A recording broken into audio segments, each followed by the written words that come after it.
안녕하세요. 절대값TV의 명품 PD 한PD입니다. 최근에 강남의 신고가들이 많이 나오고 있다라는 게 한 불과 며칠 전의 기사였어요. 제가 또 며칠 전이 아니라 저는 한 몇 달 전부터 얘기를 했죠. 강남의 하락은 멀지 않았다. 하락이 마지막에 나타나는 곳은 강남일 가능성이 있다라고 얘기했어요. 자, 그런 강남에 최근에 몇 개의 단지에서, 중요한 단지들에서 심지어는 7억 정도 떨어지고 2억, 3억씩 떨어지는 그런 거래가 되었다라는 거예요. 자, 그것의 의미 오늘 알아보겠습니다. 제가 굳이 이야기하는 것은 강남에 대해서 굳이 이야기하는 것은 강남의 신고가에 요즘 최근에 사시는 분들 물이 너무 많으니까 그렇게 사시는 분들은 뭐 제가 말릴 필요가 없어요. 뭐 그건 알아서 하시는 거고. 그러나 평생 돈을 모아가지고 강남에 진입하시는 분들이 있잖아요. 그죠? 그런 분들이 많았어요. 사실은 강남은. 예. 자, 그런데 굳이 비싸게 매수할 이유가 있냐 이거예요. 굳이 비싸게. 저는 여러 가지 그 의구심을 가질 수밖에 없어요. 최근에 이제 뭐 강남을 가지고 뭐 강남의 재건축을 사라, 강남에 또 신고가를 찍으니까 추격 매수하라, 뭐 그런 강사들도 있었어요. 그런 거 강의도 하고. 저는 뭐 그거에 대해서 참 그런 사람들은 뭐 강의를 해서 뭐 돈을 버는 사람들이니까 뭐 그럴 수도 있죠. 자, 그러나 중요한 것은 몇 억씩 비싸게 살 필요가 있겠냐 이거예요. 굳이 기다리면 싸게 살 수 있는데 굳이 비싸게 살 필요가 있냐. 제가 누누이 얘기하지만 강남의 그 신고가는 똘똘한 한 채라는 그 집단지 광기, 그리고 좌파 정부가 만들어 놓은 어떤 그 규제, 풍선 효과, 다주택자가 시장에서 존재할 수가 없잖아요. 요즘 최근에 취득세 중과세를 해버리니까 이제 지방에 미분양 나는 아파트도 살 수가 없어요. 예를 들어 한 8억짜리 미분양 나는 아파트 지방에 가서 살려고 하면 취득세만 1억을 갖다가 꼬라박아야 돼. 그 누가 사겠어요? 안 산다. 예를 들어 대구 시장이라는 데도 지금 최근에 그 미분양이 많이 났잖아요. 자, 그러면 거기서 8억짜리 하나 살려고 하려면 1억 이상의 취득세가 들어가고 어떻게 사겠냐고. 취득세 중과는 다주택자의 아주 강력한 허들이에요. 그걸 폐지하지 않는 한 다주택자로 주택을 사서 투자를 하는 게 일반인으로서는 쉽지가 않아요. 뭐 물론 이제 그걸 감수하고 투자자들은 들어간 사람들이 있거든요. 자, 그건 굉장히 이제 무모한 거고 또 따져봐야 될 계산이 있는 거고, 그런 사람을 제외하고 어떤 일반 투자자들 입장에서는 그렇게 할 수가 없다라는 거예요. 저도 생각을 해보면 1억씩 이상 취득세를 낼 바에 내가 1억 원어치 생돈 꼬라박을 바에는 주식을 사죠. 주식을 사가지고 차라리 1억 원어치 내가 평생 주식을 가지고 가죠. 요즘 주식도 얼마나 싸졌어요. 제가 이번에 그 강남 송파의 가격들이 급락하고 있다는 걸 보고 이제 폭락의 공포, 폭락의 쓰나미가 송파 강남으로 밀려오고 있다 라는 게 느껴졌어요. 그리고 이제 강남 송파에서도 이제 급매물들이 나올 때가 됐다. 이제 쏟아져 나올 때가 됐다라는 거예요. 하락 방향으로 잡아가고 있다라는 거예요. 그동안 강남은 굳건했거든요. 자, 굳건했던 게 이유가 그 바로 똘똘한 한 채였다라는 거예요. 그 똘똘한 한 채가 이제 한계점에 이르는 거예요. 가격의 한계점, 그 다음에 수급의 한계점. 그리고 이제 이런 것도 생각해 봐야 돼.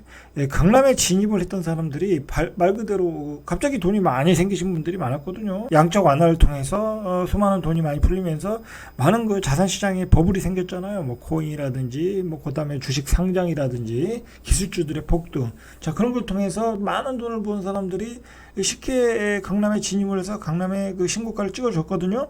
자, 그런데 그 시장이 지금 무너지고 있잖아요. 강남의 어떤 그 체력이 되는 시장이 무너지고 있다는 거예요. 그리고 여러분들 그걸 아셔야 돼. KBS에서 한남 더힐 찐 부자들의 어떤 그 뭐 재테크라고 할까요? 뭐 그거 한번 프로그램을 한번 보세요. 그 한남 더힐에 사시는 분들이 어떤 사람들인가? 응?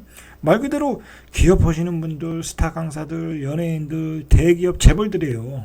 그러면 한 40억, 50억, 뭐 70억, 80억 그렇게 되는 집들은 일반인들이 사는 게 아니야.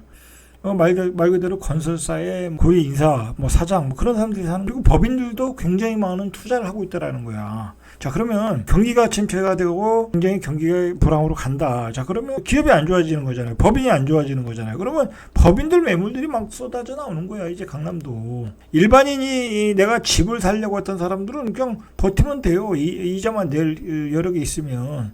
자, 그런데 그런 이 경기 불안과 지금 그 시장을 버텨줬던 그 자산 시장이 무너지고 있다고 하면 강남도 그 무너질 가능성이 있다라는 거야. 자, 그래서 절대로 지금은 집을 사면 안 된다. 특히 강남은. 자, 강남의 낙폭은 일반 그 아파트보다 더 커요. 지금 일반 아파트도 2억씩, 3억씩 그렇게 떨어지고 있는데 강남은 7억, 한 번 떨어지면 7억이야. 27억 같은 게 20억이야. 자, 그러면 그거 거의 뭐 한 30% 빠진 거잖아요. 그럼 바닥이겠네? 자, 그렇게 생각할 수 있다는 거예요. 그렇게 생각할 수 있다. 자, 그런데 아직도 바닥은 아닌 것 같다라는 거예요. 자, 강남도 잠실도 떨어졌다. 그리고 서울 아파트 가격이 2주 연속 내렸다. 서울 아파트가 내리다가 대선 이후에 윤석열 정부의 재건축 완화 기대감 보합으로 전환했다가 일부 지역에서 상승하다가 뭐 이제 그 대선 약발도 이제 끝났잖아요. 뭐 별거 없잖아요. 윤석열 정부는 시장 경제고 그 다음에 공급 위주의 정책이에요. 집값은 안정될 수밖에 없어요. 그 사람들은 철저하게 시장 위주의 정책이다 보니까.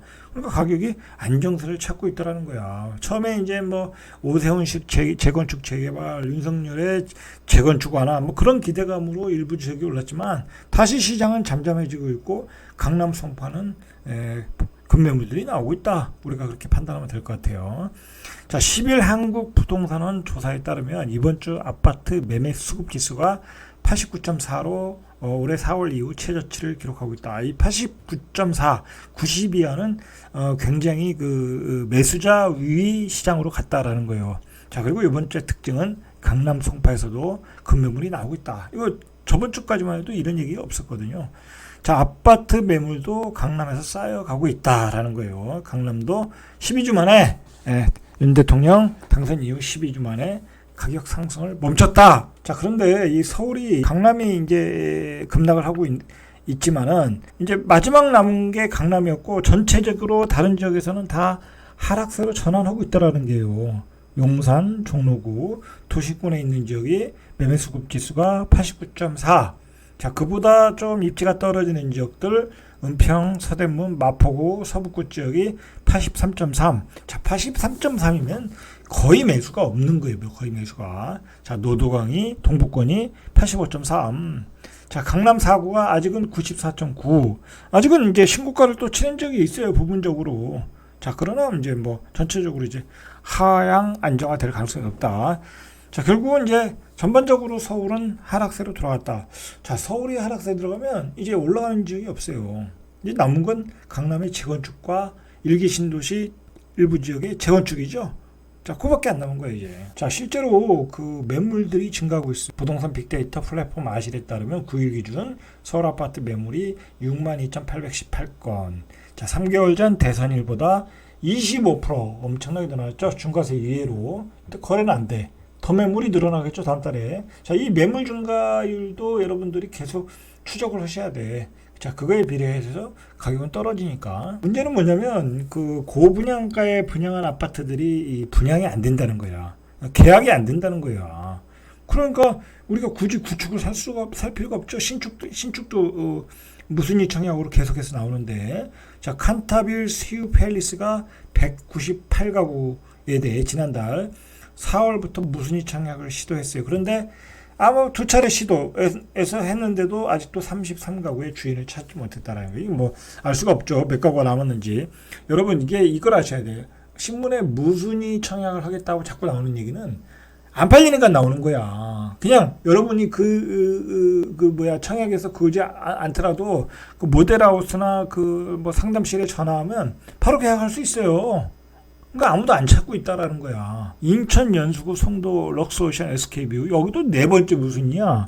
그래서 한 5가구 정도가 또 나왔어요. 그러니까 여기도 그냥 전화하면 되는 거야. 전화하면 사고 싶은 사람 전화하면 돼. 근데 안 산다는 거잖아요. 그러니까 계속 신문에다가 공고를 하는 거야. 무순위 청약할 테니까 해라. 혹시 사고 싶은 사람 있으면은. 자, 이렇다는 거예요. 자, 이게 무순위 청약이 서울, 경기도 핵심 지역에서 나온다라는 건 이건 뭐 시장이 얼어붙었다. 라고 보시면 되는 거예요. 자, 이 송도 센트럴파크 리버리지, 뭐 힐스테이트, 송도 레이크 4차, 송도 자이더스타 올해만 13번의 무순위 청약이 나왔다. 자, 앞으로 송도는 나오면 다 미분양이야. 내가 보기엔 웬만하면 다 분양 받으실 수가 있어요. 자, 그렇게 보셔야 돼. 송도 얘기는 다음에 하시고. 자, 이게 광교 신도시에 위치한 서강교 파크뷰. 자, 여기에서도 5월 초 무순위 청약에서 57가구 중 10가구만 계약에 성공했다. 47가구가 아직도 남아있다라는 거죠. 가서 계약하시면 되는 거예요. 사고 싶은 분이 있으면. 자, 이렇게 신축 아파트들이 다 무순위에도 해결이 안 되고 있다. 자, 이게 부산사 삼정 그린 고아터 시티. 자, 여기도 지난달 9일 5차 무순위 청약을 받았다라는 거예요. 그래서 122가구가 계약을 포기하면서 무순위 청약을 계속 시도하고 있다. 자, 광주에서도 남구의 광주 박림 골드 클래스에서도 161가구 2월에 첫 무순위 청약을 시작으로 이달 모집한 3가구는 지난달 4월 네 번째 청약에서 모집했던 3가구 그대로이다. 아직도 무순위로 물량들이 계속해서 남아있다는 거예요. 자, 이 얘기는 뭐냐면 분양가가 비싸거나 입지가 좀 떨어지는 그 지역들의 아파트는 미계약분이 쏟아져 나온다 라고 보셔야 돼요. 대구는 전체적으로 다 미분양이고, 뭐 대전 같은 경우도 이제 입지가 좋은 곳이나 이제 완판이 되지, 입지가 나쁜 곳은 이제 팔리지도 않아요. 지금도 그렇고. 자, 강남이 얼마나 많이 떨어졌냐면, 강남 삼성동 삼성 힐스테이트 1단지 전용 8사가 지난 5월 24일에 21천만 원에 거래가 됐어요. 바로 그 지난달에 4월 30일에 27억 원에 거래됐으니까 7억이 폭락한 거야. 자, 근데 이게 재밌는 게 뭐냐면, 이 뒤에서 보겠지만, 이 가격이 직거래로 됐어요. 직거래로. 20억에 직거래로 된 거야. 20억 천에. 그 얘기는 뭐예요? 20억에 내놔도 살 사람이 없었다는 얘기잖아요. 그러니까 어느 아파트와 서로 교환 매매를 한 거야. 급해지니까. 예? 20억에 내놔도 살 사람이 없으니까, 다른 아파트 사람과, 다른 아파트 물건을 가진 사람과 직거래했을 가능성이 높다라는 거예요. 이거는. 직거래가 다 요즘 그래요. 요즘 그래서 교환 매매가 유행이에요. 송파구 잠실 리센츠 지난달 18일 전용 8사가 22억 5천만 원, 4월 17일 같은 면적이 26억 5천만 원. 자, 4억 원 가량이 폭락했다. 26억짜리가 4억이면 2억 4억 한 뭐 거의 20% 떨어진 거죠. 20% 떨어진. 이런 대표적인 아파트에서 이렇게 4억 원이 폭락했다라는 건 굉장히 영향이 큰 거예요. 그러면 앞으로 잠실 리센츠는 22억 5천만 원 밑으로 나와야 돼. 자, 그럴 가능성이 높겠죠. 아까 가격이 이제 하향 안정화되고 있다라는 거예요. 송파구의 가락동 헬리오시티. 이 헬리오시티는 송파구 쪽의 어떤 중산층들이 선호하는 아파트잖아요. 자, 그러니까 이런 아파트의 가격이 떨어졌다는 것은 굉장히 상징적인 의미가 있어요. 자, 8사가 지난달 21억 4천만 원, 이 정도의 거래가 됐어요. 자, 그런데 올해 초에 23억 7천만 원이 거래됐으니까 실거래 가격 기준으로 2억 원 정도 떨어졌다. 한 10% 정도 떨어졌다. 그러니까 여기도 좀 더 떨어지겠죠? 여기도 더 떨어지겠죠. 한 17억 정도까지는 떨어지지 않을까. 뭐 저는 그렇게 생각을 해요. 그 정도 가격이면 뭐 사셔도 될 것 같아요. 요즘 그 잘 나간다고 하는 일기 신도시에서도 이렇게 가격이 떨어지고 있어요. 실제로. 그 재건축 약발도 이제 다 했다라는 거야. 고양시 일산동구 마두동 강촌마을 우방 전용 8사가 지난달 6억 8천원에 거래됐고, 작년 6월 기록한 신고가 8억 천보다 1억 3천 정도 하락했다. 자, 분당구 야탑동의 장미 8단지 현대 74 직전 최고가 11억. 지난 3월에 찍은 거예요, 이게. 자, 1억 떨어진 10억. 그나마 분당이니까 1억 떨어진 거예요. 이렇게 전반적으로 가격이 다 떨어지고 있다. 우리가 강남 하락의 의미, 송파 하락의 의미를 좀. 자, 강남이 하락한다는 것은 이 심리적으로 이제 하락이구나. 하락 추세이구나. 심리적 기제로 작용을 해서 전반적으로 이 시장을 강하게 하방 압력을 하는 시장이 될 가능성이 높아요. 그런 의미에서. 자, 그래서 하락 심리가 전체적으로 시장으로 퍼지게 될 거예요. 그러니까 강남이 지금 이제 아직은 뭐 폭락 개수가 나온 건 아니고 전체적으로 많은 지역으로 퍼진 건 아니지만, 이게 계속해서 퍼진다고 하면 시장을 하방으로 압력하는 그 계기가 될 가능성이 높아요. 자, 그러면 이제 남은 게 강남의 재건축이거든요. 이제 재건축 시장도 떨어질 가능성이겠죠. 이제 뭐 윤석열 정부에서 예를 들어서 재건축 특별법을 만들겠다 했는데, 자, 제가 뭐라고 그랬어요.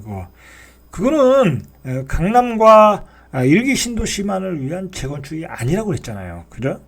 전국에다 다 적용하겠다라고 국토부 장관이 얘기했어요. 그러니까 예를 들어서 지방광역시의 그 택지지구에 있는 아파트들이 있잖아요. 그런 지역에도 오래된 택지지구에 다 적용하겠다라는 거.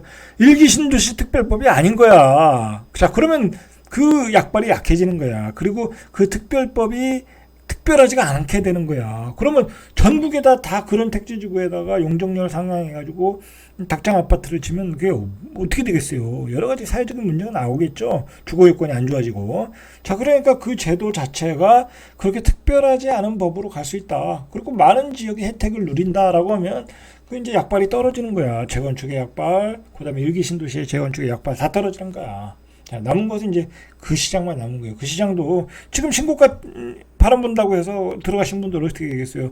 꼭지에 물린 거야, 그거. 꼭지에 물린 거다. 자, 뭐 시장의 상승론자들이 아직은 뭐라고 하죠? 조정 중이다라고 하는데 좀 명확하게 얘기를 해야 될 것 같아요. 부동산 시장은 항상 우상향하는 건데 그렇지 않습니까? 그거 모르는 사람이 어디 있어요? 그거 모르는 바보가 어디 있냐고.